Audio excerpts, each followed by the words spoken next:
What's going on YouTube, and welcome back to another episode of Then We Eat. On this week's episode, I think it's time to make a dessert. I haven't made one since September. So with that being said, this week we're going to be making cream puffs.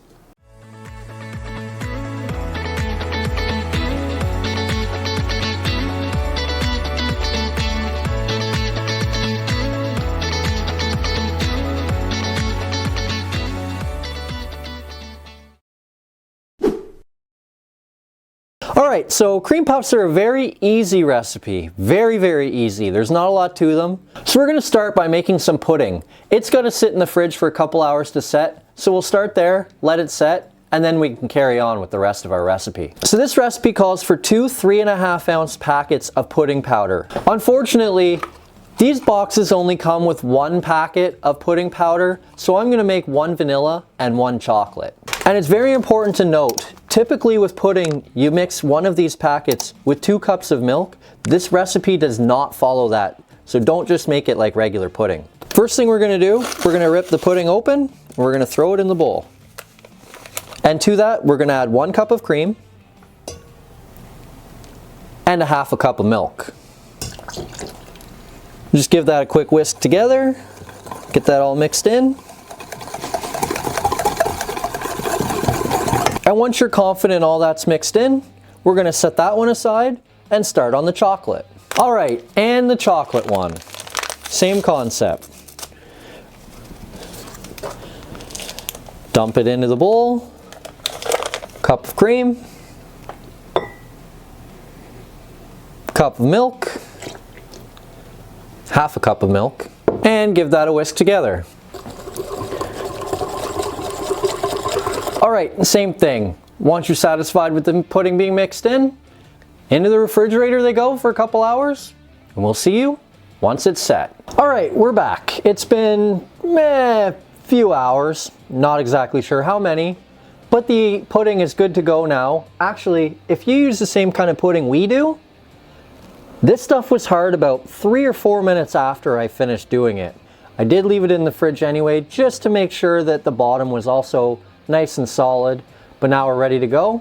So let's get cooking. First thing we're going to do, turn our induction cooktop on. Cook it about medium heat. I'm going to add a cup of water to that. And 1/2 cup of butter. We'll bring that to a boil. Once that's boiling, we'll carry on cooking.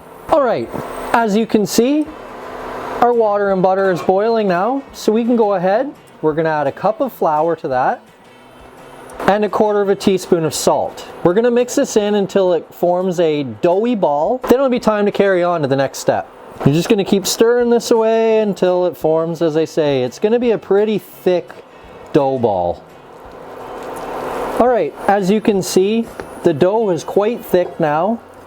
So we're going to go ahead, we're going to stop the cooking process, and we're going to transfer this to a mixing bowl. So I'm going to go ahead and I'm going to do that, and we'll be back once I'm done doing that. We'll get the induction cooktop out of the way and get mixing. Alright, so now it's time to start beating our mixture. Now that we've got this transferred to a bowl, we're going to add 1 egg at a time, beat it in, mix it well, and then keep adding eggs until all 4 eggs are added in. Then it'll be time for the oven. So let's go ahead and let's add our first egg. This first egg is coming out of a measuring cup. There was a crack in the shell. I just wanted to be sure the egg would be fine before I added it to the mixture. Looks good, smells good, so it should be fine. We'll go ahead, we'll start with this one, and we'll beat it in.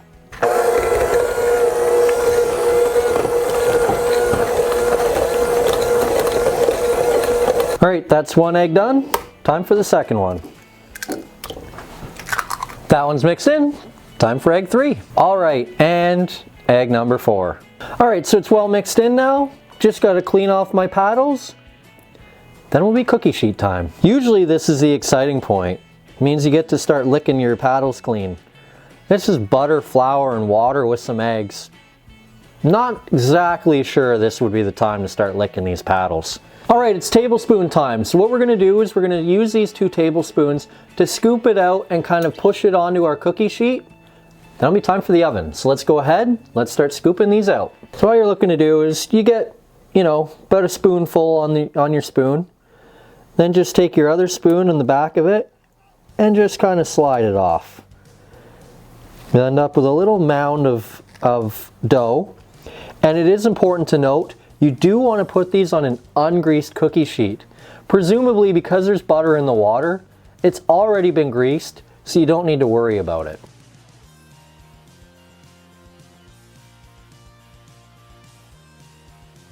So you've seen me do a couple of these now. I'm going to quickly go ahead, do up the rest of them, and we'll check back in once I'm finished. All right, so we managed to get about 15 cream puffs. They're all finished and ready to go.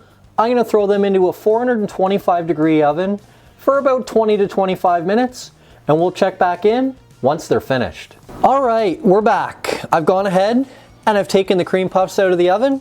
As you can see, they're nice and well cooked. Some of them kind of flattened a little bit here, but they're in pretty good shape. So the next thing we're going to do, we're going to take a spoon.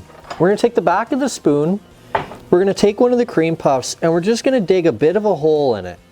Just to create a hole. As you can see there, it's just, as I say, it's going to allow you to stuff these, because that's our next step. So I'm going to go ahead, I'm going to poke a hole in each one of these, get them ready to be stuffed. All right, the cream puffs are all full of holes now. It's time to carry on. Unfortunately, I didn't exactly think this through all the way. 15 cream puffs, 2 different kinds of pudding. I guess what that means is I'm going to do 8 vanilla and 7 chocolate. So let's start with the vanilla ones first. So there's a number of different ways that you could do this. I'm going to pipe these in using a plastic bag. So I'll just cut the corner off, stuff this full of pudding, and then squeeze the pudding into the cream puff. So I'll go ahead, get that prepped up. I'll be back in a second.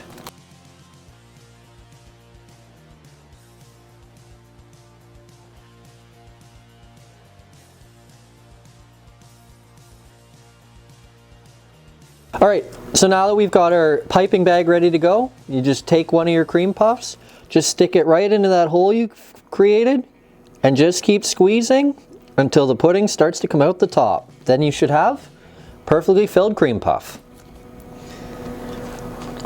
All right, now that you've seen me do a few of these, I'll finish the rest of the vanilla ones, and we'll check back in with the chocolate. All right, we finished the vanilla. Time for the chocolate. Same concept, stuff a plastic bag, cut the hole, fill them up. All right, we're all stuffed up. 1 vanilla, 1 chocolate. Well, there's actually 8 vanilla and 7 chocolate, but at least you get to see what 1 vanilla and 1 chocolate looks like.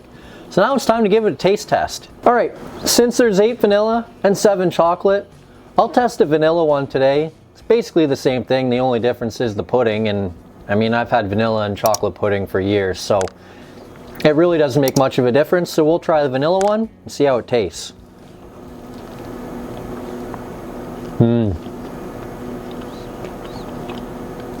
Just as I remember them.